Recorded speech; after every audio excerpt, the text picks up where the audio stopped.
Les amis, ce qui se passe actuellement au sein de la tanière des lions, en complicité avec le moustachu, avec sa main droite, Cyril Tolo, vous n'imaginez pas le niveau de désordre actuel qu'il y a actuellement au sein de cette tanière.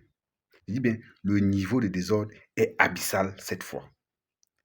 Même Marc Brice, qui avait le soutien de Moale Kombi et de Cyril Tolo, à un moment donné, s'est fâché contre Cyril Tolo et Moale Kombi. Parce que Cyril Tolo s'est arrogé les prérogatives de Marc Brice. Comment est-ce qu'on en est arrivé là? Samuel Eto'o droit dans ses bottes, en patron de la Fédération camerounaise de football, la seule institution qui est habilitée à traiter avec la CAF ou la FIFA. Je dis ça parce que ce que je vais dire va vous permettre de comprendre. Parce que ce n'est pas l'État qui traite avec la CAF ou la FIFA. Même si c'est l'État qui dit qu'il met son argent pour financer. Vous avez fini de mettre votre argent, vous serez obligé de venir passer par la FECAFOOT, organe technique qui gère et qui travaille directement avec la CAF et la FIFA. Sinon, ça ne passe pas. Sinon, on va disqualifier le Cameroun. C'est là-bas que ces gars sont bloqués. Voyez-vous, pour cette période de FIFA, qui commence, je crois, demain, puisque les Lions matchent, je crois, le 6 et le 10 ou un truc comme ça, contre l'Ouganda et un autre pays là dont j'ai oublié le nom. Marc Brice a fait du Marc Brice. La Fédération camerounaise de football a envoyé un courrier à Marc Brice, lui demandant, on envoie le courrier au Tintin, dans les délais, on lui dit, mon ami, il faut faire parvenir les listes des joueurs présélectionnés. Le gars snobe le courrier. On envoie le courrier, le gars snobe le courrier. La FECAFOOT dit, mais ok, c'est une affaire de quoi? Les gars saisissent le moustachu, dit à ton type qu'on est déjà hors délai parce qu'il y a un certain nombre de temps qu'il faut envoyer les demandes de libération au club des différents joueurs. Samuel Eto'o a dû taper du poing sur la table. Dit au moustachu, à Moale Kombi que si Marc Brice ne fait pas parvenir la liste par mail à la Fédération camerounaise de football, dans les 24 heures qui suivent, il sera obligé de signer son renvoi au ministère des Sports. Écoutez très bien. Je dis bien, Samuel Eto'o a été obligé de faire comprendre au moustachu, Moale Kombi, que s'il ne dit pas à son Tinda, Marc Brice, de faire parvenir cette liste sous les 24 heures, Samuel Eto'o va renvoyer Marc Brice au ministère des Sports. Renvoyer pourquoi? Parce que Marc Brice a un contrat avec l'État du Cameroun signé à travers le ministère des Sports. Donc, le ministère des Sports a mis Marc Brice à la disposition de la FECAFOOT. La chose que la FECAFOOT peut légalement faire, c'est de renvoyer Marc Brice à son administration d'origine, qui est là, qui est le ministère des Sports. Et si on le renvoie déjà là-bas, c'est mort. Ils vont aller là-bas rompre leur contrat, gérer comme ils peuvent gérer leur format là-bas. Ce n'est pas le problème. Et comme c'était très dangereux pour moi, le combi, le gars était obligé de dire à Marc Brice de faire cette liste nuitamment. Marc Brice, têtu qu'il soit, a dit qu'il ne peut pas faire la liste. Que la fédération ne l'a pas consulté avant d'aller s'affilier au tournoi amical qui va se tenir au Maroc ces jours-là. Qu'on devait le consulter avant d'aller affilier le Cameroun à ce tournoi. Par conséquent, il n'envoie pas la liste.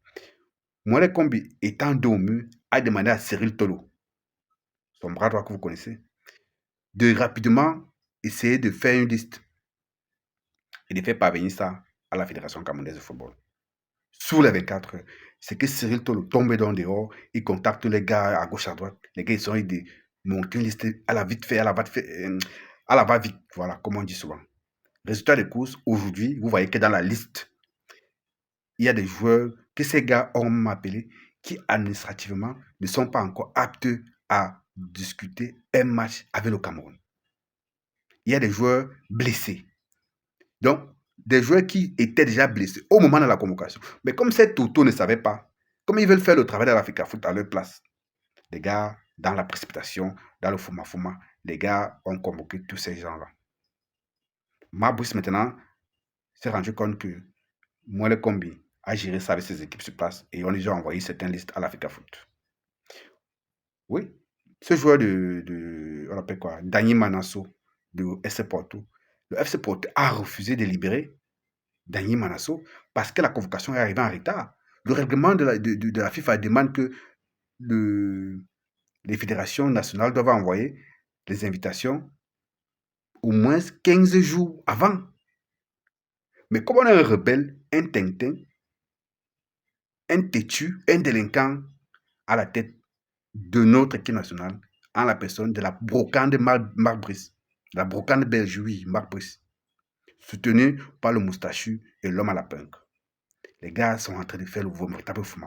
Les gars ont donc profité de cette désordre totale-là pour ouvrir et installer un véritable comptoir au sein de cette équipe. Donc, les gars ont appelé, je crois, 2 ou 3 joueurs locaux, essayer de positionner certains joueurs pour les mettre en lumière lors de ces 2 matchs amicaux et pour pouvoir vendre ces joueurs. Donc, les gars travaillent en complicité avec les agents de ces joueurs-là.